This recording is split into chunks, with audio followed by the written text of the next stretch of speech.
그리스도께서 내 안에, 내가 그리스도 안에 거하는 이 삶의 축복이 모든 성도들과 함께 하시기를 축원합니다. 그리스도를 통하여 그리스도와 함께 또 그리스도 안에서 거할 수 있는 이 삶은 하나님께서 그리스도를 통하여 우리에게 베풀어 주신 복음의 위대한 능력입니다. 내가 무엇인가를 하나님을 위하여 하는 삶을 먼저 요구하지 않으셨습니다. 그 모든 것들은 아무런 효력도 또 우리를 이 죄와 사망의 권세에서 벗어나게 할 수 없는 것이기 때문입니다. 인간이 만든 어떤 제도, 교육, 어떤 아이디어도 인간을 얽매이고 있는 죄와 사망의 권세를 무너뜨릴 수가 없습니다. 오로지 하나님께서 그의 아들 안에서 우리에게 내려주신 구원, 그 구원만이 우리를 온전히 자유케 할 수가 있습니다. 그리스도를 통하여, 그것은 우리가 그리스도와 함께 십자가에 못 박히는 것, 이제는 우리가 그리스도 안에 한 몸이 되어서 하나님의 성전으로 지어져 가고 있는 것입니다. 그러므로 우리의 구주가 되시는 예수님은 우리의 주님이 되십니다. 우리의 구세주 되시며 또한 우리의 주님이 되십니다. 이 두 가지 단어를 결코 잊어서는 안 됩니다. 그리스도께서 우리의 구세주가 되셨기에 우리의 모든 것을 요구하시는 주님이 되시는 겁니다. 구약의 말씀에도 보면 너희가 내가 여호와인 줄 알리라, 알게 되리라, 알 것이다, 이런 단어들이 반복되어서 하나님의 말씀에 나타납니다. 하나님께서 구약의 역사를 통해서 이스라엘 백성들을 통해 행하신 출애굽의 놀라운 역사, 광야의 역사, 수많은 역사를 통해서 너희가 내가 여호와인 줄 알게 되리라. 그 여호와라는 말씀은 야훼라고도 하죠. 우리말로 번역하면 그게 주님이에요. 로드, 주님이 되신 것. 하나님께서 우리의 구원자가 되심으로 우리의 주님이 되신 것. 그리스도께서 하늘의 영광을 버리고 죽기까지 낮아지셨기에 그를 죽음에서 다시 살리시며 모든 사람으로 주님을 주라 고백하게 하십니다. 주님의 주님 되심, 이 로드십, 그리스도의 주재권 아래 살아가는 것은 그분이 우리를 대신하여 죽으시고 그리고 우리가 그리스도와 함께 죽게 하시고 이젠 그리스도 안에 이 부활의 영원한 생명 가운데 살아가게 하셨기 때문에 우리는 주님으로 그분을 온전히 인정할 수 있게 되었고 그렇게 살아야 하는 것이죠. 이것은 우리의 종교적인 노력이나 율법적인 행위가 아닙니다. 그리스도를 따르는 삶이라고 할 때 그것을 우리가 그리스도께서 우리를 위하여 행하신 일에 철저하게 기초하지 않고 우리가 무엇인가를 그리스도를 따른다는 것을 만들면 또 하나의 이상한 종교가 되어버리는 거예요. 겉은 기독교인데 속은 스스로 만들어 놓은 어떤 종교가 되는 것이죠. 기복 종교가 되고 율법주의적인 종교가 되고 샤머니즘적인 그런 종교가 되고 마치 양파 껍질을 벗기듯이 껍질을 하나씩 벗겨가면 겉은 분명히 그리스도인인데 속을 벗기면 그 안에 다른 내용들이 나오면 안 되는 거예요. 빨간 사과와 토마토가 있죠. 똑같은 빨간색인데 빨간 사과는 벗기면 속이 다른 색이죠. 토마토는 속에 들어가도 같은 색인 것처럼 우리가 주와 그리스도로 고백하는 것이 우리의 삶 속에 진정 그렇게 실제로 나타나는 것, 그리스도를 따른다는 것은 나의 행위로 구원을 이룬다는 것도 아니고 그리스도를 따름으로 인해서 나의 어떤 공로로 인해서 무엇인가를 성취하는 것이 결코 아니다. 이것은 그리스도 안에 있는 그리스도인의 열매인 것이죠. 자연적 표현인 것입니다. 그리스도를 따라야 한다라고 하기 전에 따를 수밖에 없는 것입니다. 성령이 내 안에서 그리스도의 영으로 충만하게 임재하시기에 나의 삶은 그리스도의 주재권 아래, 언더 크라이스트, 그리스도의 이 주재권 아래, 그분의 통치하심 아래 살아갈 수밖에 없는 것이죠. 오늘 말씀을 통해서 우리는 그리스도의 주재권 아래 사는 삶이 얼마나 우리에게 쉼을 가져다 주고 그러한 삶이 어려운 것이 아닌 것, 우리를 고통스럽게 하는 어떤 율법적이고 종교적인 삶을 요구하는 것이 아니라는 것을 우리는 예수님의 말씀을 통해서 깨닫게 됩니다. 수고하고 무거운 짐진 자들아 다 내게로 오라. 내가 너희를 쉬게 하리라. 나의 멍에를 메고 내게 배우라. 그럼 너희 마음이 쉼을 얻을 것이다. 나의 멍에는 쉽고 가볍다. 참 이 말씀은 우리가 믿지 않는 분들을 초청하기 위해서 많이 때로는 내거는 말씀이기도 합니다. 또 믿지 않는 분들도 한 번쯤은 들어봤을 법한 말씀이죠. 그러나 이 말씀의 진정한 의미는 우리가 예수님을 믿겠다고 하는 순간 인생의 모든 그런 짐들이 하루아침에 순식간에 사라진다라고 가볍게 생각해서는 안 돼요. 지금까지 우리가 살펴봤던 그리스도를 믿는 믿음 안에 포함된 그 의미, 우리가 그리스도 안에 있을 때 우리 인생이 어떻게 실제로 변화되고 내 안에서 그 인생의 모든 수고와 짐이 어떻게 재해석될 수 있는가, 어떻게 다른 각도로 볼 수 있는가, 이건 그리스도 안에서만 경험할 수 있는 그리스도를 따르는 자들의 축복인 것이죠. 오늘 말씀에 보면 나의 멍에를 메고 내게 배우라. 그러면 너희 마음이 쉼을 얻으리니. 나의 멍에를 메다. 이 그리스도의 멍에를 맨다는 것, 이것이 핵심적인 예수님의 말씀입니다. 그리스도의 멍에를 메고 따르는 것.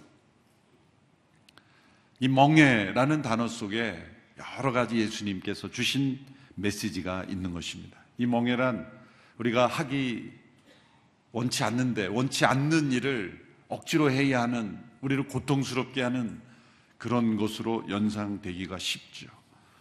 또 멍에라는 그 자체가 가져다주는 우리를 구속하고 우리를 얽매이게 하는 그러한 의미가 분명히 담겨 있습니다. 그러나 무엇에 얽매이는가, 무엇에 구속되고 무엇에 붙잡혀 있는가가 우리를 정말 고통스럽게 할 수도 있고 우리를 정말 새롭게 하고 우리를 변화시킬 수도 있는 것입니다. 그리스도 안에서 그리스도께 온전히 매여 있는 멍에를 매는 것이 우리에게 쉼을 주신다. 그리고 그 멍에는 어려운 것이 아니다. 분명히 주님께서 말씀하셨습니다. 어제 말씀에 자기를 부인하고 그리스도를 따르는 길에 또 다른 표현이 사실 그리스도의 멍에를 지는 것이다. 사실 같은 맥락의 말씀을 다른 표현으로 하신 것이라고 말씀할 수가 있습니다. 그리스도의 멍에는 무엇을 의미할까? 첫째로 이것은 온전한 항복을 의미하는 것이죠. 당시 로마인들은 이 반항적인 종족을 정복했을 때는 그들을 멍에 아래로 지나가게 하는 풍습이 있었다고 합니다. 그래서 정복당한 자는 그 승리자의 멍에 아래 있다라는 그런 비유적 표현이 사용되었다고 합니다. 그리스도의 멍에를 맨다. 그래서 그리스도께서 나를 온전히 정복하신 승리자가 되었다. 나는 그분께 온전히 항복했다. 나는 그분께 온전히 나의 모든 권한과 주재권을 내어드렸다. 그분이 나의 온전히 지배자다. 온전한 지배자요. 그분이 승리자요. 그리고 나는 그분께 항복했다라고 말씀하는 거죠. 믿음을 여러 단어로 표현합니다만 진정한 믿음이란 신뢰요, 의지요, 여러 가지로 표현할 수 있지만 믿음의 절정은 온전한 항복이다. 항복이다. 완전히 하나님 앞에 항복하는 거예요. 야곱이라는 사람의 생애를 보면 발꿈치를 잡은 자라는 그 이름의 의미대로 무엇인가를 부여잡으려고 그렇게 태어나는 그의 인생부터 시작을 해서 그의 여정을 보면 언제나 그런 승리자가 되기를 원했어요. 형과의 경쟁에서도 승리하기를 원했어요. 장자의 축복을 가로채려고 했어요. 아버지를 속이고 장자의 축복을 가로챘죠. 또한 삼촌 라반 하란에 가서 고생을 하면서도 자기가 원하는 것을 다 얻고야 말죠. 하여튼 그의 전공은 이 싸움이요. 그러니까 모태로부터 싸웠으니까. 형과 그 이삭의 아내가 쌍둥이를 임신했을 때 그 태중에서 두 아이가 서로 싸웠다 그랬죠. 그 싸움의 본질이 뭘까요? 어쩌면 서로 먼저 나오려고 싸운 것이 아닐까. 야곱이 발꿈치를 잡았다는 걸 저는 이렇게 좀 이상한 해석이지만 이렇게 해석합니다. 왜 발꿈치를 잡고 나왔을까? 같이 나왔다고 주장하려고. 나는 결코 동생이 아니다. 나는 동생이 아니다. 나는 같이 나왔다. 이 끊임없는 이 움켜쥐는 본성, 그 야곱의 그 DNA 속에 숨어있는 끊임없는 이 승리자가 되고 정복자가 되려는 그의 노력. 결국 그는 하란에 이르는 여정까지 가정과 뭐 친척 모든 사람을 다 KO시키고 승리자가 된 것처럼 보였죠. 하나님께서 그를 야복강 나루터에서 찾아오셨을 때 그의 환도뼈를 위고시켰죠. 사실 에서의 그런가 공격해올지 모르는 위협 속에서 홀로 남아 어쩌면 스스로 나만은 살아남겠다고 하는 그 이기심으로 홀로 숨어 있었을 때 하나님께서 그를 찾아오셔서 그와 싸우시고 그의 환도뼈를 위고시켰어요. 왜 환도뼈겠습니까? 치시려면 그냥 목을 치시지. 왜 환도뼈였을까요? 그 환도뼈가 위골되는 순간 그는 더 이상 도망할 수가 없는 자가 되는 거예요. 그에게 남아있는 어쩌면 마지막 자산은 건강한 두 다리, 도망갈 수 있는 그의 능력.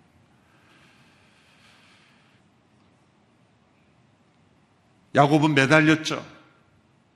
당신 내게 축복하지 않으면 보낼 수 없다. 환도뼈가 위골돼서 매달리는 사람이 승리자입니까? 패배자입니까? 패배자죠. 그런데 하나님께서 그의 이름 야곱을 이스라엘이라 바꿔주셨어요. 이스라엘은 사실은 이렇게 해석해 주셨죠. 내가 하나님과 더불어 이겼습니다.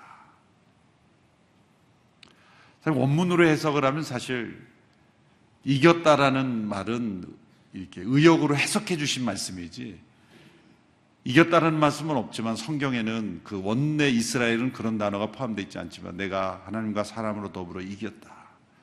왜 야곱을 이긴 자, 이스라엘이라는 이름을 붙여줬을까요? 그는 지금 철저하게 환도뼈가 위골됨으로 패배자가 되었지만 왜 이겼다 그랬을까? 이건 뭡니까? 야곱의 환도뼈가 위골되는 순간 그는 하나님 앞에 온전히 항복한 자가 된 거예요.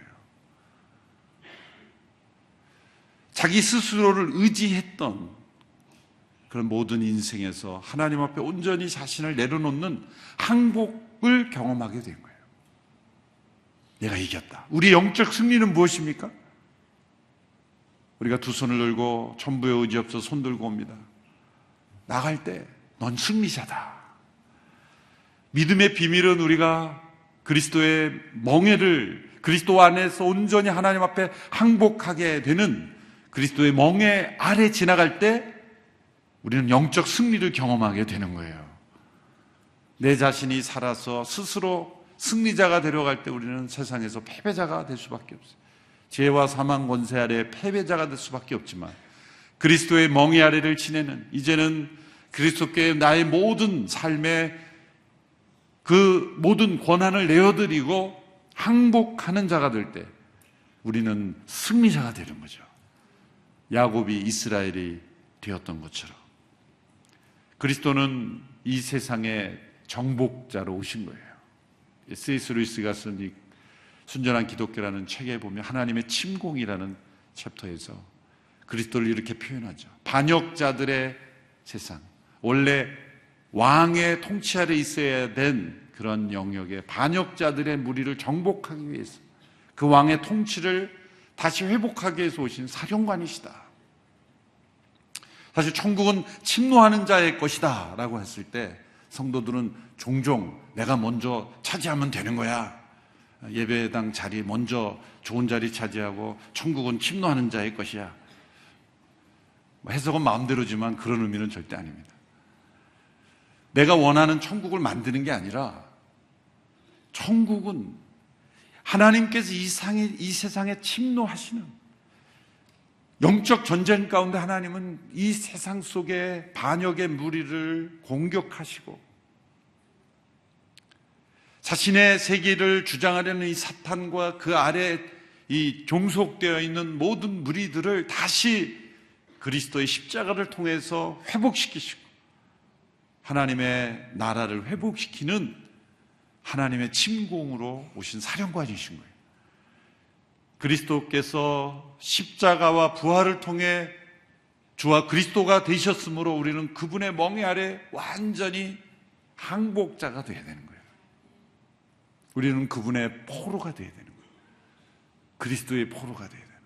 그리스도께 메인, 그리스도께 완전히 항복한 자가 될 때 우리는 놀랍게도 쉼을 얻게 되는 거예요. 우리를 괴롭히던, 우리 위에서 통치자로 우리를 군림했던 죄와 사망, 사단의 권세 아래 있었던 우리들이기에 우리의 마음이 쉼이 없었던 거예요. 진정 우리를 온전히 통치하실 수 있는, 생명으로 통치하시는, 사랑으로 통치하시는, 공의로 통치하시는 그리스도께서 우리의 통치자가 되실 때 우리는 다윗에게 약속한 영원히 견고한 나라 가운데 주님이 주시는 평강을 누릴 수가 있는 것이요, 온전한 항복, 이것이 그리스도의 멍에라는 단어 속에 감추어진 의미입니다.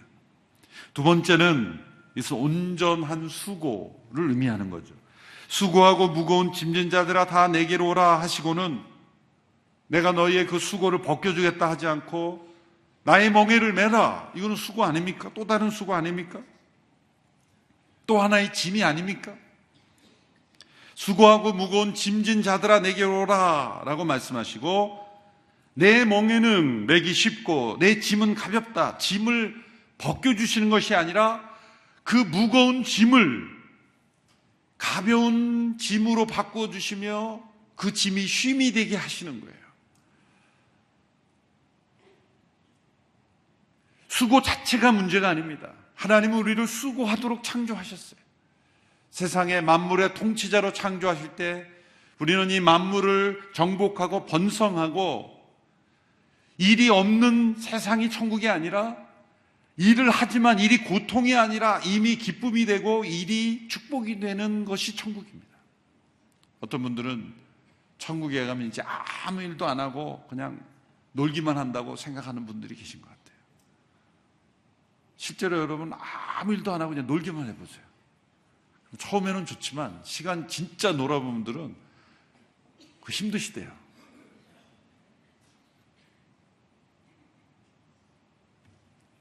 구약의 말씀에 보면 음부의 지옥에는 거기에는 일도 없고 계획도 없고 아무것도 없다 그래요. 그러니까 이 땅을 지옥처럼 살면 일도 없고 계획성 없이 아무렇게 사는 거예요. 지옥처럼 사는 거죠. 하나님께서 인간을 창조하실 때는 수고하지 않는 그런 인간으로 창조하신 거 아니라 수고가 죄가 없었다면 수고가 우리에게 짐이 되지 않는 거죠.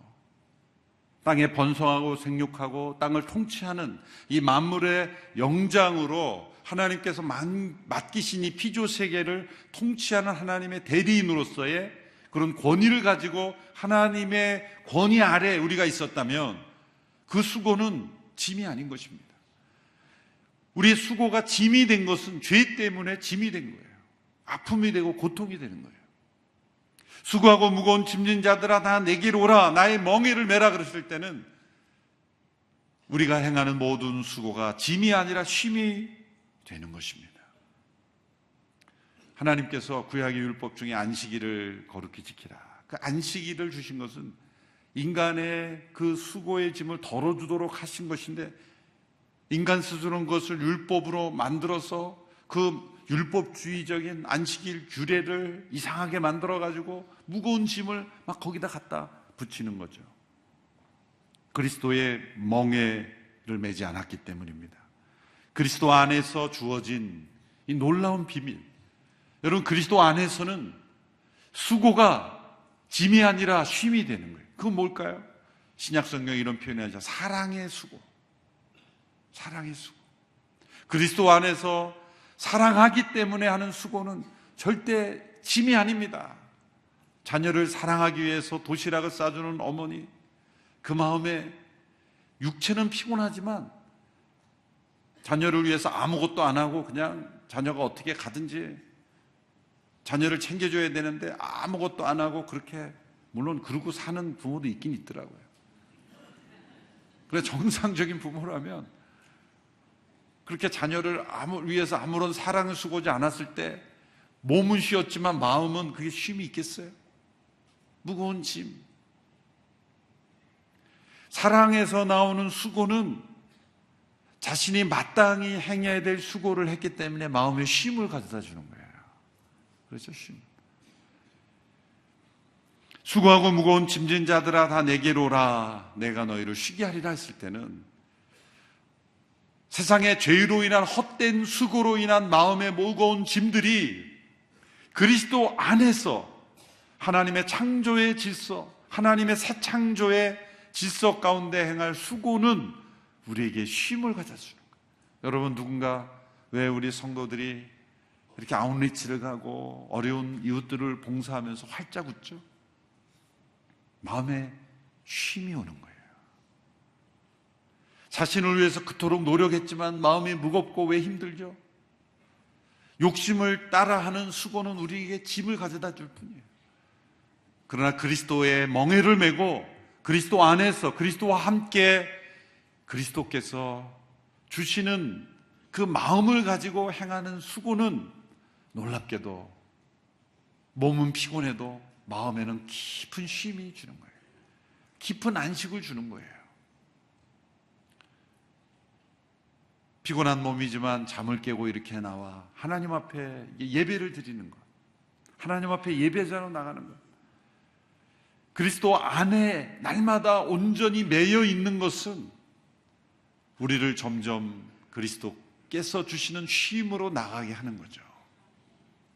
그리스도의 멍에를 매는 때는 죄로 인한 헛된 수고를 내려놓고 이제 그리스도 안에서 정말 하나님의 창조의 능력과 창조의 질서대로 행하는 수고로 인해서 우리에게 정말 하늘의 쉼을 느끼게 되는 거예요. 아무 수고하지 않는 삶을 기대하지 말고, 천국에도 일이 있습니다. 그런데 천국은 일을 하면 할수록 더 쉼과 기쁨과 평화만이 가득한 곳이 천국이지, 천국은 아무 일도 하지 않고 잠만 자는 곳이 아니에요. 잠은 이 땅에서 푹 자고 가는 거예요. 죽음의 잠을 통해서 우리는 천국에 가죠. 우리 마음의 무거운 짐은 사실 무엇입니까? 우리 마음에 있는 교만 때문이 아닐까요? 우리 마음속에 있는 죄가 만들어낸 그런 척하는 그런 가장, 교만, 우리 마음속에 있는 불평, 불만, 이런 것들이 다 수고하고 무거운 짐이에요. 내 마음속에 있는 무거운 짐이 무엇인가를 한번 생각해 보세요. 왜 이게 내 마음이 이렇게 무거운가? 내 마음이 이렇게 왜 불편한가? 왜 이렇게 삶이 힘든가? 그것은 수고 그 자체가 아니라 내 마음속에 죄로 인한 짐이 가득하기 때문이에요. 그리스도의 멍에를 진다는 것은 그 모든 것을 그리스도 주죄권 아래 내려놓는 거예요. 내가 하려는 모든 노력들을 다 내려놓고 그리스도의 주죄권 아래 나아가는 거예요. 그럴 때 우리의 마음이 쉼을 얻는 것입니다. 쉼을 얻는 거예요. 사실 여러 성도님들이 이렇게 매일 새벽 설교 준비하고 이렇게 하느라고 힘들지 않냐고.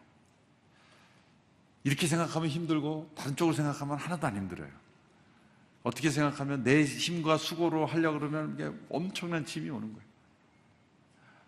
이상하게도 뭔가 잘해보려고 막 설교 준비도 더 열심히 하려고 막 열심히 내 힘과 놓으려고 하려고 그러면 이상하게 안 돼요. 그런데 그냥 그리스도께서 행하시겠지. 그리고 믿고 맡기고 푹 자면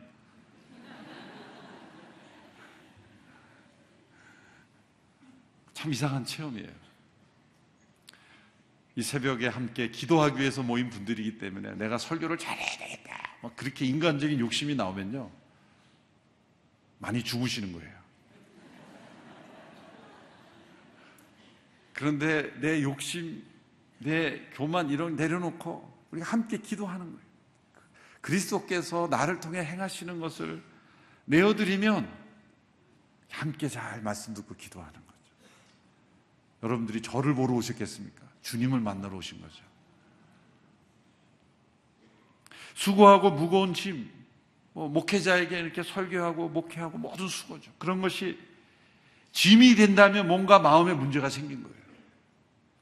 이 모든 수고를 나의 죄성에 근거한 수고가 되느냐, 아니면 그리스도 안에서 성령 안에서의 수고가 되느냐, 이 수고는 쉼이 되는 거예요.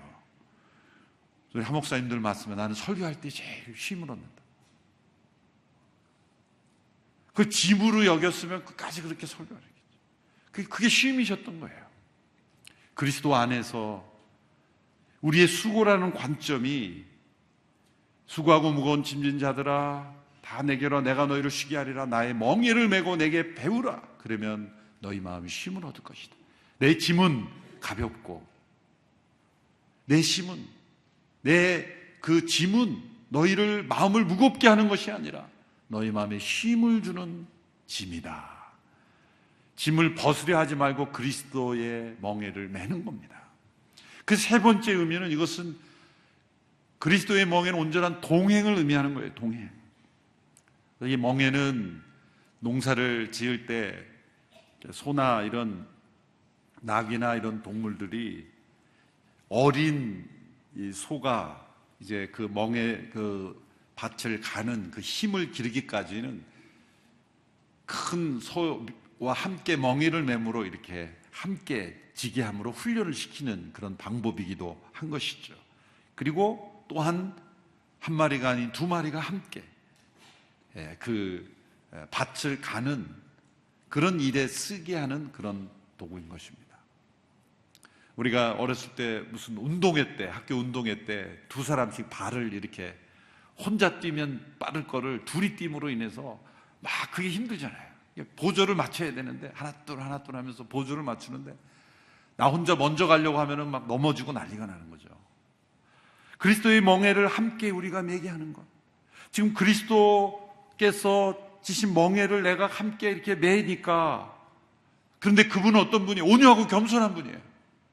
그러니까 교만하고 불평불만이 가득한 사람은 그리스도의 멍에를 매는 게 이게 불편한 거예요. 엇박자가 자꾸 나는 거예요. 그리스도는 마음이 온유하고 겸손한, 그분이 대하고 그분이 처리하는 방식, 그분이 걸어가는 그 속도와 방식대로 가야 되는 거예요. 나는 이쪽으로 가고 싶은데 그리스도께서는 이리로 가고 싶어. 그리스도의 멍에를 맸으니 그냥 글로 가는데 내 마음은 교만하고 불평이 가득 찼기 때문에 이 방식대로 가고 싶은데 주님은 마음이 온유하고 겸손하니 이 길로 가는 거예요. 서로 이게 엇박자가 나니까 무거운 짐이 되는 거예요. 그리스도의 멍에를 맸다라는 것은 온유하고 겸손한 그리스도의 마음을 품으신 그분이 걸어가는 길로 따라가는 동행을 의미하는 것이죠. 그래서 배워야 된다는 거예요. 배워야 된다. 또 빌립보서 말씀에는 품으라라고 하는 거예요. 우리의 자연적 옛 사람에게서 나온다고 한다면 그게 품으란 말씀 안 하겠어요.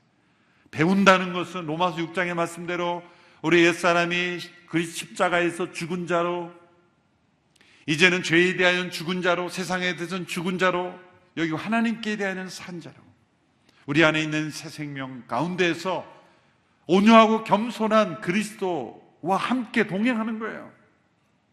나의 모든 결정, 생각, 판단, 모든 나의 삶의 일거수일투족이 그리스도의 멍에에 묶여 있다 생각해 보세요. 근데 그분은 마음이 온유하고 겸손하신 거예요. 온유하고 겸손한 분과 함께 동행하는, 마음이 교만하고 그런 사람은 이게 그리스도의 이 발걸음에 함께 동행하기가 어려워지는 거예요.